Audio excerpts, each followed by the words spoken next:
বাংলাদেশের রাজনীতিতে পুরনো দুর্বৃত্তদের আর ফিরে আসতে দেয়া যাবে না। তারা ফিরে আসলে জুলাই বিপ্লব ব্যর্থ হবে বলে মন্তব্য করেছেন গণ অধিকার পরিষদের সভাপতি নুরুল হক নূর।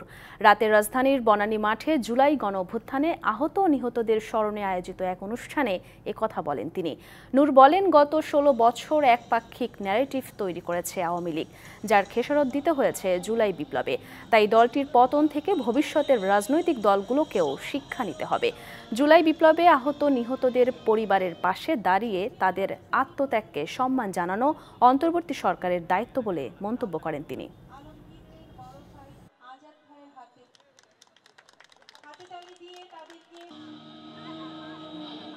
ফ্যাসিবাদী রাষ্ট্র কাঠামোর বিলোপ এবং নতুন রাজনৈতিক বন্দোবস্তের মাধ্যমে আগামীর কাঙ্ক্ষিত নতুন বাংলাদেশ আমরা গড়ে তুলতে চাই।